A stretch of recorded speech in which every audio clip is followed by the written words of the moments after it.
Hi there and welcome to this QJamTracks tutorial. Well, this tutorial is all about slash chords, which has nothing to do with the former Guns N' Roses guitarist Slash, except for the fact that he uses them. Now, with that out of the way, we will learn how to smooth out chord progressions and make them slick as a whistle. And you will learn how to use slash chords and create secondary dominants, special power chords, modal sounds and some juicy upper extended chords. Slash chords can make a boring progression sound, well, a lot less boring. So let's put on some fresh slicks, pick up the pace and bring them in. Now, slash chords do have different names, but they all mean the same thing more or less. Names that you can come across are names like compound chords, chord inversions and chord with another note in the bass, besides of course the name slash chords. The last one already gives something away of the concept of slash chords, because that's what it essentially is, a chord with another note in the bass. Because this bass note is different compared to the normal chord where the root note is the lowest note, slash chords sound different, refreshing and sometimes even fancy and sophisticated. To get a little more specific, let's look at the typical slash chord that everyone has seen at least once in his or her flourishing guitar career. The D chord with the note F sharp in the bass. The common D chord would have an open fourth string, the note D, as the lowest note. With this new type of D chord, the F sharp is now the lowest note. The F sharp is just a note from the D chord. The chord has a subtle yet noticeable difference compared to the plain D chord. Now we call this a D chord with an F sharp in the bass, or better, D over F sharp. And the notation is always the same. The chord is mentioned first, then a slash, and then the indication of which note should be played as the lowest note in the chord. Now, slash chords are for the people. So now we are going to explore the most straightforward and therefore the most used example of slash chords in pop and rock. Now let's look at the 1-5-6 minor progression in C major. The chords are C, G and A minor. And it sounds like this.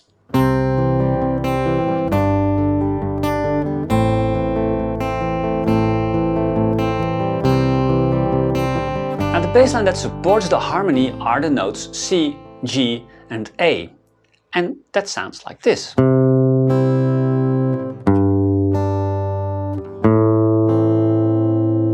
As you may or may not have noticed, the intervals are a fourth interval from C to G and a second interval from G to A, which creates a rather jumpy bass line. Now we're going to smooth things out by adapting the bass note of the G chord. Here you see all the chords with a root, third and fifth. Now the C chord, first chord, with the root C, the third E and the fifth G. The G chord with the root G, the third B and the fifth D. The A minor chord with the root A, the third C and the fifth E. The note from the G chord that is closest to the root of the C chord, and that's the note C obviously, is the third of the G chords, namely the note B. Now C and B are only a semitone apart from each other. And the nice thing is that the root of the A minor chord, the note A, is only a second interval away from the note B. So now we have created a smooth descending bass line from C to B to A. And if we play these bass notes in the progression with all the chords, it all sounds like this.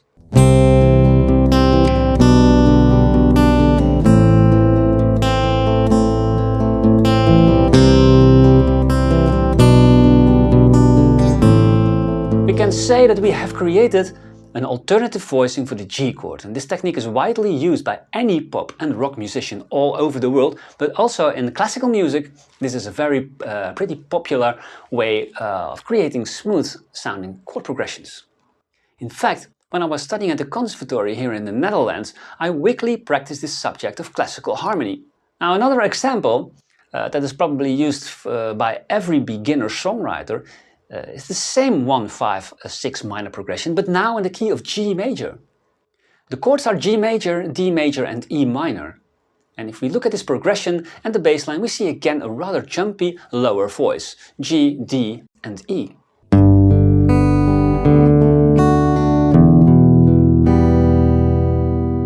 Now let's try to get a smoother bass line for this widely used set of chords. And here are the chords with the notes that build them. The G chord with the root G, the third B and the fifth D. The D chord with the root D, the third F sharp and the fifth A. The E minor chord with the root E, the third G and the fifth B. Also in this progression we can find a smoother bass line by using the F sharp in the D chord instead of the root note D. So now we have created, again, a descending bass line that walks from the G down to the F sharp, down to the E. The simple arrangement sounds like this.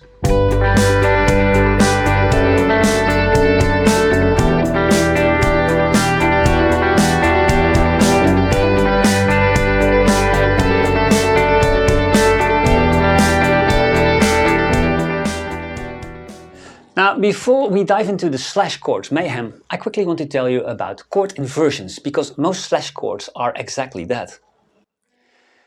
Now, a simple major or minor chord consists of three notes, the root, the third and the fifth. Playing a third or a fifth as the lowest note in a chord instead of the root note is called an inversion. So most slash chords are inversions of chords. Now let's see how this works and how to name the inversions. And we'll take a C major chord as an example. Now the first note after the note C is the third E. When you play a third as lowest note instead of the root note, we speak of the first inversion. And in the C major chord, the fifth, the G, is the second note in the chord after the third. And when we play this fifth as the lowest note in a chord, we speak of the second inversion. Now we can name the inverted chords in two ways. The first way is by indicating that a chord should be played over a certain bass note. For instance, a C chord with an E in the bass, and we would call this a C over E, and it is notated as C/E. And this is obviously a slash chord, right? Now the second way to name and notate an inversion is by indicating which intervals make up the voicing of the chord. And this is a classical way of naming and it's a little more complex. If the E is the lowest note in the chord, then the distance from the lowest note E to the next note G is the third interval, and we indicate this with the number 3. The distance from the lowest note E to the highest note C is the sixth, and we indicate this with the number 6. So this is how we could notate the first inversion, C, 6, 3. And if the fifth, the G, is the lowest note in the C chord, then the distance from the lowest note G to the next note C is a fourth interval, and the distance between the lowest note G and the highest note E is a sixth interval. And in classical music, this chord inversion is notated as C, 6, 4. The classical way of naming chord inversions is called the figured bass notation. So the C chord in first inversion is a C/E, a C over E, or a C/6/3 chord. The second inversion of a C chord is a C/G, C over G, or a C/6/4 chord in figured bass notation.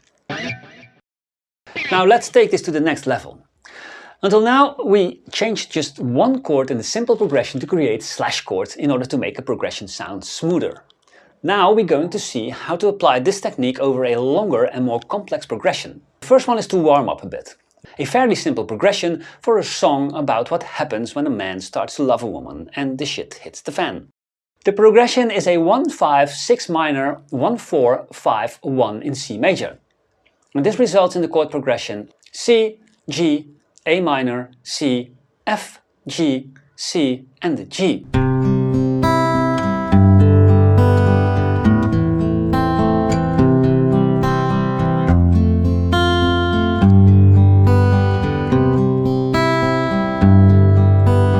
The bass line without the slash chord goes like this: C, G, A, C, F, G, C, G, and back to the C chord.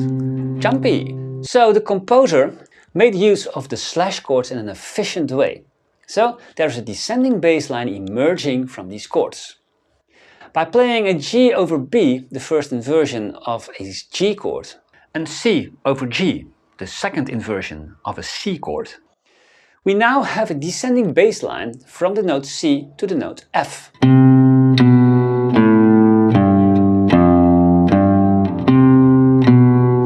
So the whole progression, including the slash chord, sounds like this.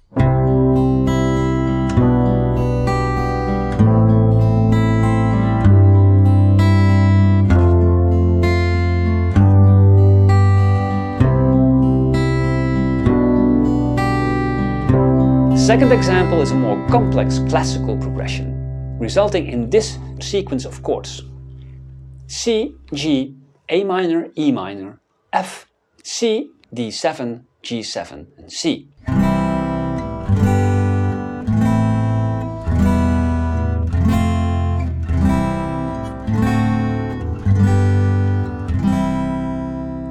The bass line sounds like this: C, G, A, E, F, C, D, G and back to C. Now we are going to create a descending bass line from the note C all the way down to the root D of the D7 chord, like this: C, G over B, A minor, E over G, F, C over E, D and G.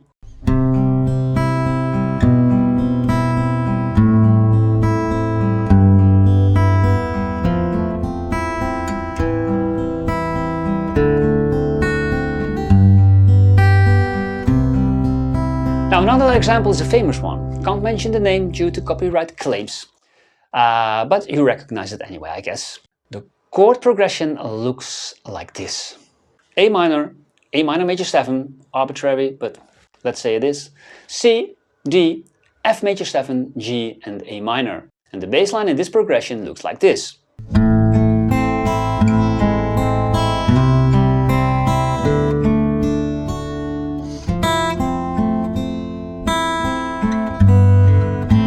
Now by changing the bass notes of the A minor major 7 chord, the C chord and the D chord, we will create a chromatic descending bass line. Chromatic means a movement in half steps or semitones. This recognizable descending chromatic bass line is with no doubt partly responsible for the popularity of this song. So now we have the following chord progression: A minor over G sharp, C over G, D over F sharp, F major 7, G over B and A minor.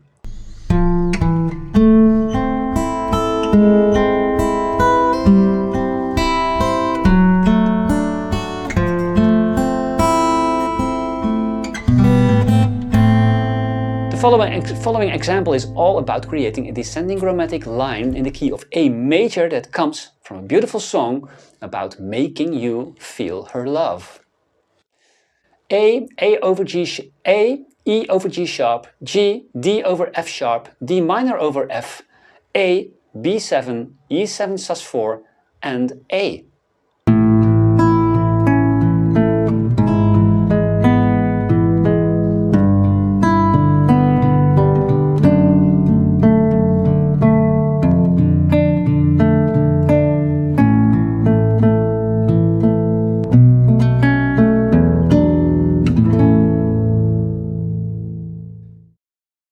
Now, power chords consist of two notes, the root and the fifth. Now, those two notes are enough to create an inversion, and that inversion is written as a slash chord. If we would play a C power chord with the fifth G in the bass, then we have created a C5 over G, a C power chord over G, notated as C5/G. It's a subtle different sound, also by the way it's played, like a bar chord.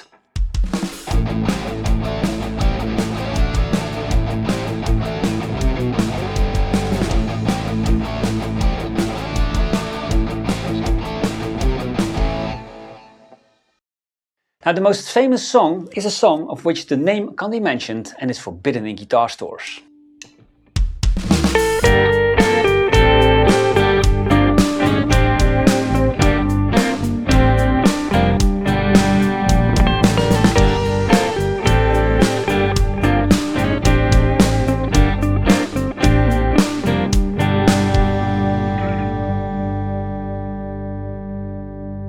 Another slash chord that is played in combination with power chords is the first inversion of a major chord without a fifth. So technically this isn't a proper power chord, but it sounds so good and it's often played. Technically it feels as if you widen the power chord by one fret. Now Brian May used this chord type for a great deal of Queen songs.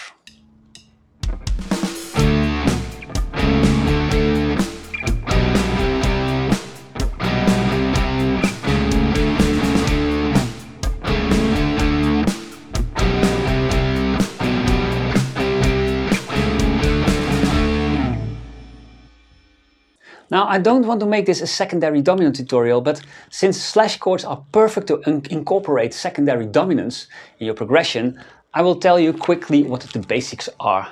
Now, a secondary dominant is a major chord or a dominant 7 chord that is outside the key we're playing in, and it has a 5-1 relationship with the next chord. And that is a chord from the key we are playing in, of course. A simple example is a D7 chord in the key of C major that leads us to the G chord. Now, the D7 chord does not belong to the C major key and has a 5-1 relationship with the G chord. The G chord is strengthened by the D7 chord, and we call that D7 chord a secondary dominant. So, if we take this progression in C major, the bass line sounds like this.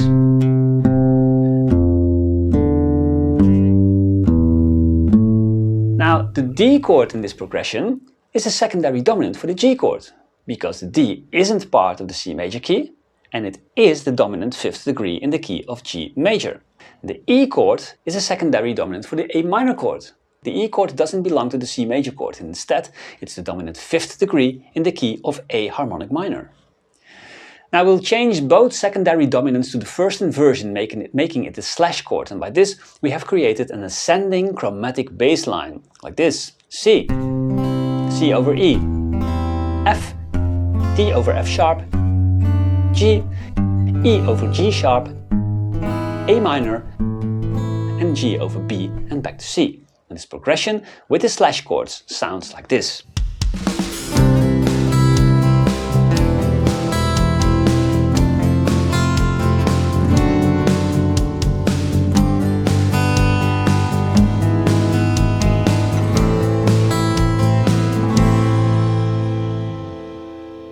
Now, the notation of slash chords can help us a lot with simplifying more complex chord structures. And this simplifying can significantly improve the readability of those complex chords. For instance, the F sharp minor 7 flat 5 chord, the F sharp half diminished chord, can be challenging to read from paper. Now, the upper 3 notes of this chord form a simple A minor chord. So we could also call this chord an A minor over F sharp and notate this as A minor slash F sharp. Now, another example is an F major 7 chord. The upper 3 notes form again an A minor chord. So we can call this F major 7 chord A minor over F and notate this as A minor slash F. And the D7 sus2 chord is a beautiful chord, but hard to translate to a shape if you're not too familiar with this. Now, the upper 3 notes of this chord are again a simple A minor chord, so we could call this D7 sus2 chord A minor over D, notated as A minor slash D. The last example I want to give you is the one of the B dominant 11 chord, sometimes called the B9 sus4 chord. The upper 3 notes of this chord form a straightforward A major triad, A major chord. So this B11 chord, or B9 sus4 chord if you like, could be called an A over B, notated as A slash B. So you see, using these slash chords can help you a lot with notating more complex chord progressions. Now we could explore all possible slash chords of a given type of chord, like a major and minor chord. So let's explore the chromatic possibilities of the slash chords based on a C major chord. C over C, C over D flat, C over D, C over E flat, C over E, C over F, C over F sharp, C over G, C over A flat, C over A, C over B flat, and C over B.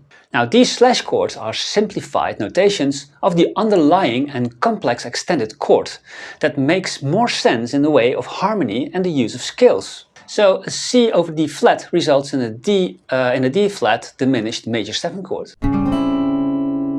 And a C over D results in a D11 sus2 chord. A C over E flat results in an E flat 13 flat 9 chord. And a C over F results in an F major 9 no third. And C over F sharp results in an F sharp 7 flat 9 flat 5 chord. And C over A flat results in an A flat major 7 sharp 5 chord. And C over A results in a simple A minor 7 chord. C over B flat results in a B flat, major 9, sharp 11, 13 chord. Now C over B results in a B, flat 6, flat 9, 11 chord. Now we could even link some of these slash chords to a scale. A major chord over the flat second degree results in a diminished major 7 chord. And this is typical for the tonic diminished scale.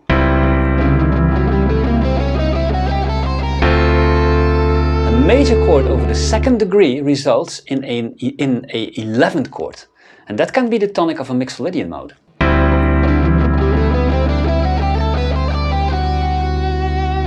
A major chord over the flat 3rd degree, resulting in a dominant 13 flat 9 chord, is typical for the dominant diminished scale.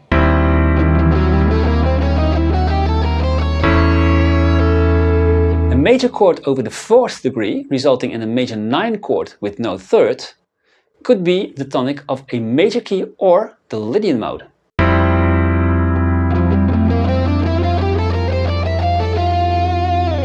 A major chord over a sharpened 4th degree results in a dominant flat 5 flat 9 chord, which is an altered chord and can be used over the dominant diminished scale and of course the altered scale.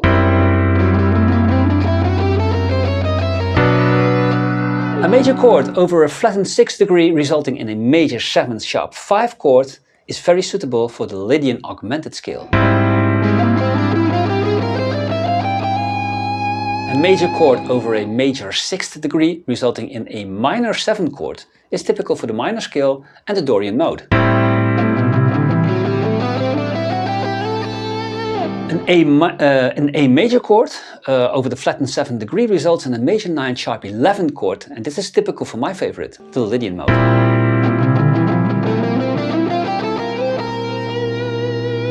And a major chord over the major 7th degree resulting in a flat 6 flat 9 11 chord outlines the Phrygian mode.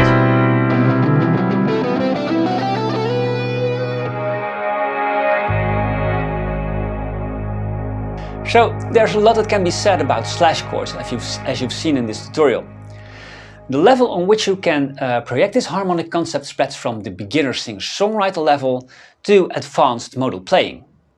And I think that's why slash chords are so interesting and such a good tool to enhance any chord progression. Anyways, I hope this was crystal clear for you and that you are going to experiment with these slash chords and make some beautiful noise out there. I see you right here in the next tutorial. Greets from the Netherlands and bye!